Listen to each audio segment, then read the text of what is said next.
কেমন আসছে যে স্বপ্ন দেখলাম প্রাণনা যেন জমদূত তোমায় নিয়ে চলে যায়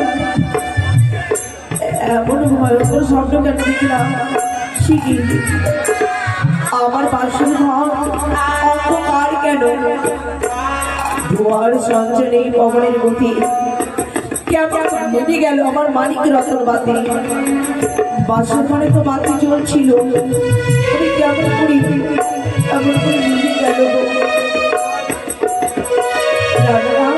তুমি কোথায় আছো তুমি আমার কথা শুনতে পাচ্ছ তুমি কোথায় গেলে গো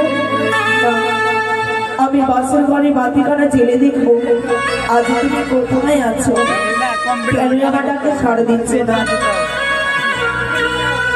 উনি নির্মল বাতাসে পাতি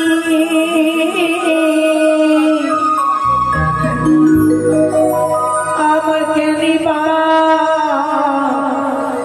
নিভিল ওই বদলে কিরত পাতি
এই সোনারে পালকে ছেড়ে দিয়ে তুমি নিচে কেন ঘুমিয়ে আছো গো সত্যি গো তুমি না বড্ড জেদি তুমি অনেকই অভিমানী গো সামান্য তোমায় আমি প্রেমালিকন দিনি বলি এত তোমার না পারলি গো তুমি একা আমার সোনারে পালঙ্কে রেখে নিচে ঘুমিয়ে থাকলে শোনো আর তুমি রাগ করিও না দেখো দেখো দেখতে দেখতে নিশ্চিতে প্রভাত হতে চলেছে রাখাল গণেরা মাঠের দিকে চলে যায় তাদের গাভী নিয়ে পাখিরা নিজের বাসা ছেড়ে চড়াইয়ে গেছে কাকি কলস নিয়ে বধুরা পুকুর পাড়ে যাচ্ছে যাবো আর তুমি অভিমান করো না এসো উঠে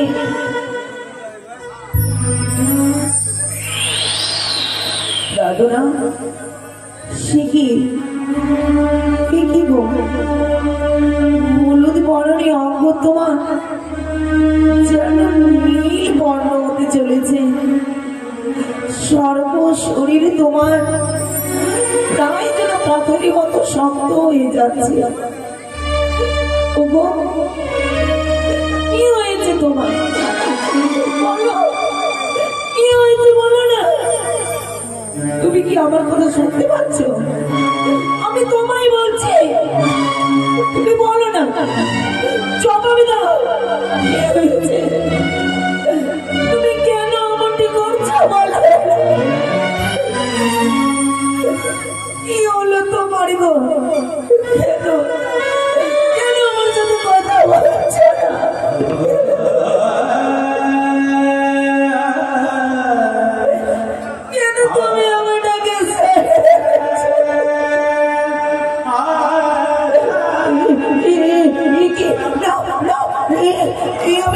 শব্দ শুনতে পাই, বাসর ঘরে আমি কিছু শব্দ শুনতে পাই। ওই তো শুনতে পাই যেন সর্পের গানের শব্দ। কবি কি সর্প প্রবেশ করেছে? হতে পারে না, মিথ্যে, হতে পারে না। বাসর ঘরে কোনো সর্প প্রবেশ করতে পারে না। ওই তো প্রাণনা দুষ্ট কান লাগিনি বাসর প্রবেশ করেছে। আমি বিশ্বাস করি না।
দৃশ্য দেখার আগে আমার মরণ কেন হলো না গো?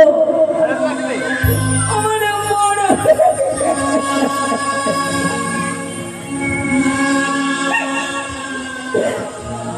ওই আমার স্মৃতির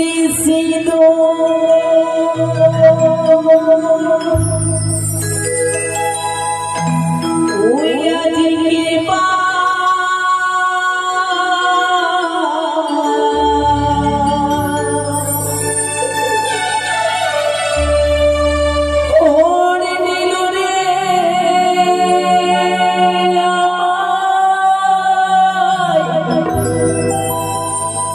বিধবা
কেউ কি শুনতে পাচ্ছ গো?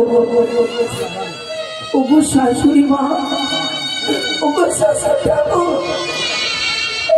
আমাদের কপাল ভেঙেছে গো, আমাদের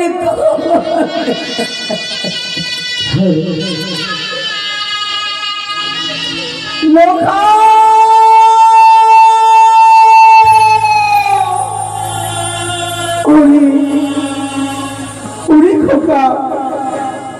তোকে যখন থেকে বাসরি ঘরে রেখে এসেছি বাবা, তখনই থেকে আমার নয়নে ঘুম নেই, আমারই চোখের ঘুম হারিয়ে গেছে। জানি না কখন প্রভাত হবে, কখন আমি দেখতে পাবো তোকে। কোকারে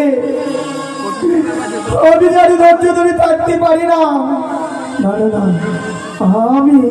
আমি আর বাড়িতে থাকবো না, আমি ছুটে যাবো সেই বাসরি ঘরে, ছুটে যাব। আমি আর ওই রাজবাড়িতে থাকবো না।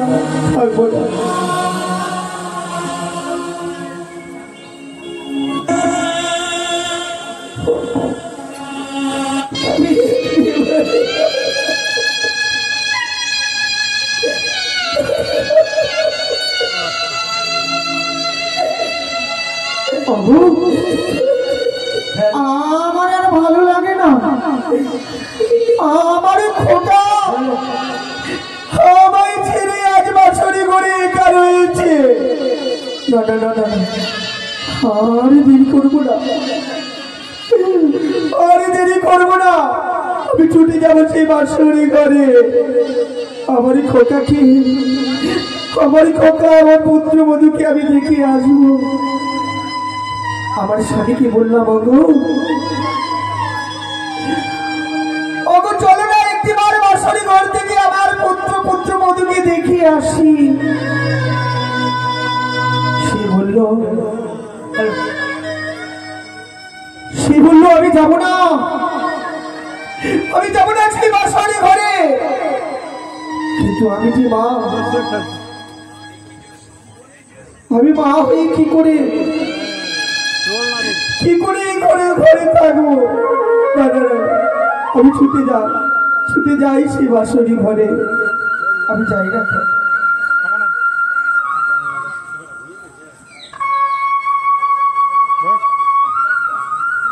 এই তো কত ঝড় বৃষ্টি হয়েছে সাঁওতালি প্রবতে, চারিদিকে শুধু জল,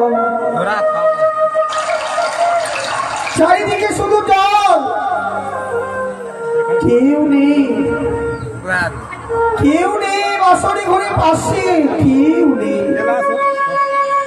না এই তো বাসরি ঘরে এসেছি আমি।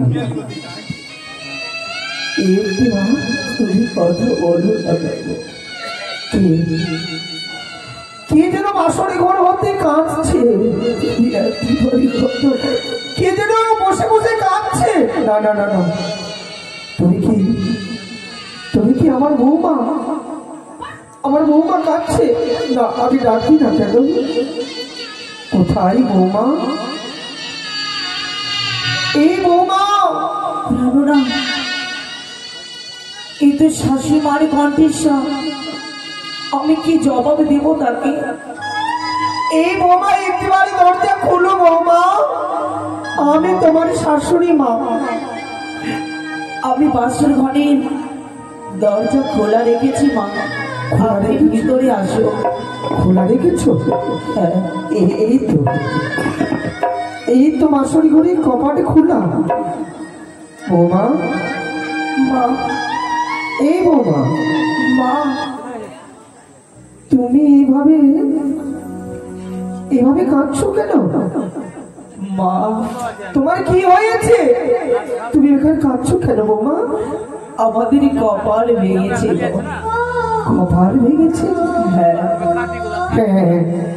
আমি বুঝতে পেরেছি। আমার বৌমা নিজের বাবা মাকে ছেড়ে এসেছে তো, তাই হয়তো মায়ের কথা মনে পড়েছে। তাই আমার পুত্র বধূ আজ বসে কাঁদছে।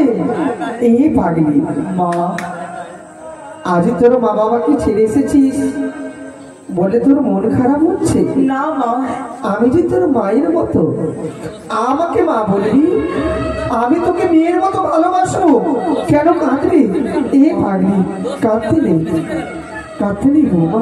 আমি কার জন্য কাঁদছি না মা, তাহলে আমার কাঁদার কারণ তা নয়। তাহলে তাহলে আমি বুঝতে পেরেছি, আমার লোকা একটু অন্যরকম। কেউ কিছু বলে দিলে তার কথা না শুনলে সে অভিমানই করে নেয়, যা তা বলে দেয়। এই বৌমা, আমার ছেলেকে আমি বুঝিয়ে নেবো, আমার ছেলেকে তুমি ক্ষমা করে দাও। আপনার সন্তান কোনো অপরাধ করেনি মা। করেনি? না। তাহলে তুমি কাঁদছো কেন? মা বলো। তবে একটি কথা শোনেনি গো। কি? একটা খাঁচার ভিতর দুটি পাখি ছিল। হ্যাঁ। হঠাৎ করে কাল বৈশাখীর ঝড় এলো। আচ্ছা। আর সেই কাল বৈশাখীর ঝড়ে একটি পাখি উড়ে গেল শূন্য নীল আকাশে। খাঁচার ভিতর রইল পড়ে একটি পাখি। একটি পাখি? সেই পাখি কি করবে মা? আমি তো কিছু বুঝতে পারি না। পারলে না। খাঁচার ভিতরে দুটি পাখি ছিল, কাল বৈশাখীর ঝড়ে এসে একটি পাখি কোথায় উড়ে গেল, একটি পাখি বাকি রয়েছে। এই বৌমা, তোমার এইগুলো কথা আমি বুঝতে পারি না। তোমার কি হয়েছে একটিবার আমার কাছে প্রকাশ করে বলো না। আমি কেমন করে বলবো? আমি কেমন করে বলবো যে আমার স্বামীকে কালো সাপে দংশন করেছে?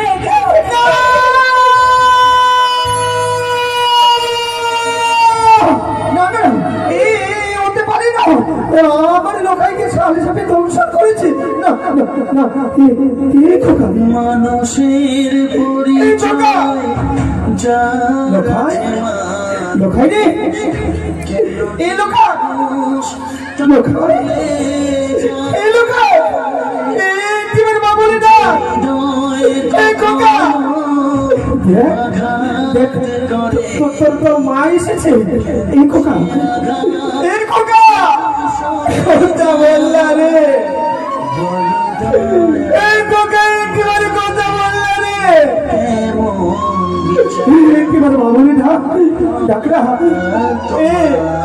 এ লোকা, লোকা, লোকাই, লোকাই, বাবুলে ডাকবি না, আমাকে বাবুলে ডাকবি না। এই লোকাই, কেন যে মানুষ তা ভুলে যায়,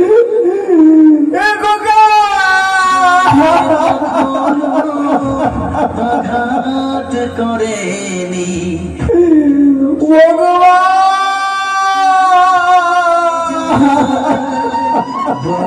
দয়াল তোমার। খোকা, খোকা রে,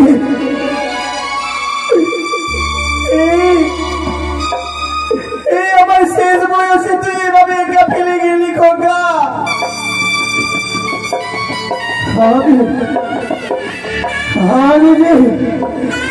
আমি যে নিঃস্ব হয়ে গেলাম, আমার আর কেউ রইল না, কেউ রইল না আমার বংশে বাতি দিতে, কেউ রইল না, কেউ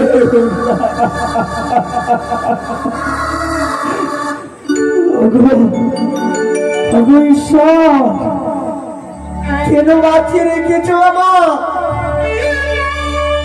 কেন বাঁচিয়ে রেখেছো ভগবান?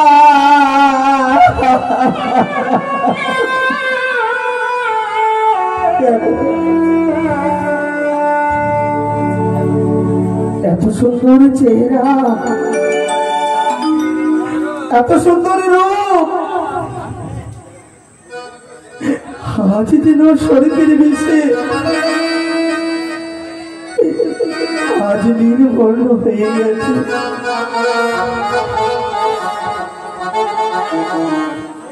আর এমন চেহারা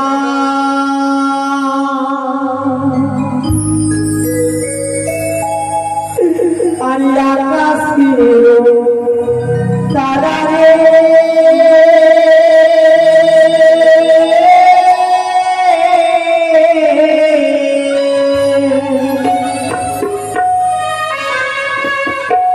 মন হলো স্বর্গের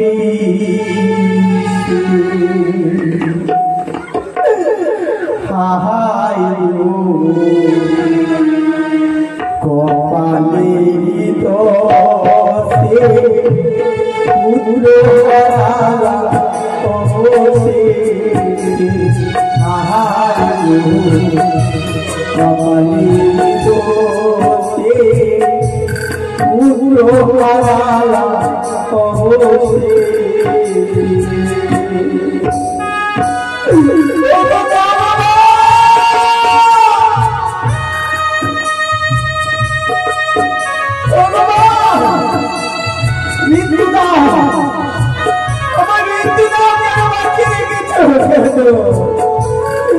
আমার বাঁচতে চাই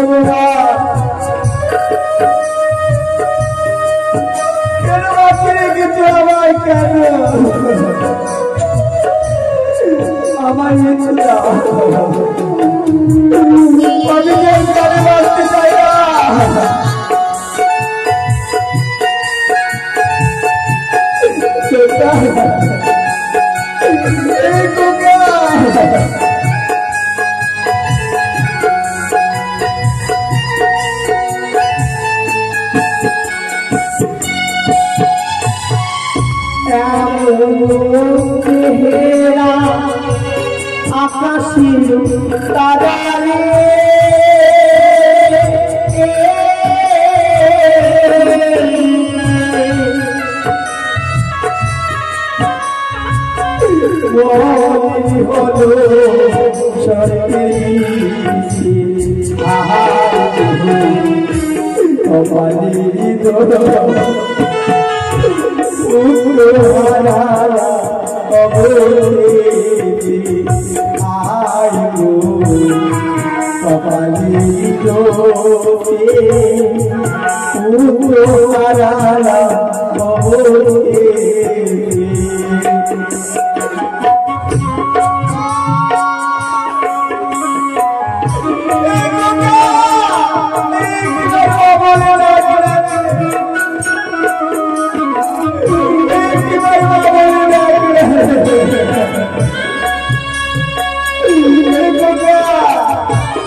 হলো আমি বলি শাশুড়ি মা না করো অপমান কাটা ঘায়ে লেবু দিলে মা বিষেরই সমান মরিল প্রাণের স্বামীর মোর কুলক্ষণে ছয় পুত্র মাতা মরিল কেমনে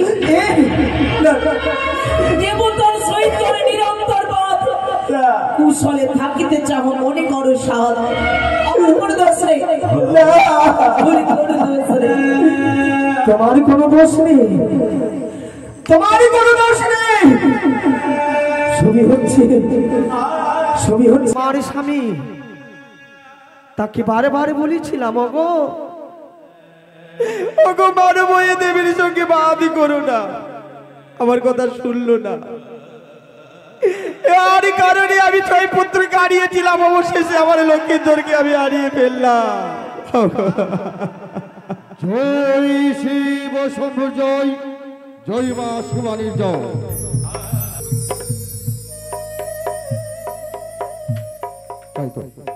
দেখতে দেখতে নিশির অবসান হয়েছে, পূর্ব দিকে রক্তিম সূর্য উদিত হয়েছে। লখাইকে আমি কথা দিয়েছিলাম সকালে যখন নিশির অবসান হবে আমি এবং তোর মাথা ছুটে যাবো বাসরে ঘরে, তোকে এবং আমার বধূমা থেকে বরণ করে নিয়ে আসবো আমার এই চম্পকের রাজবাটিকায়।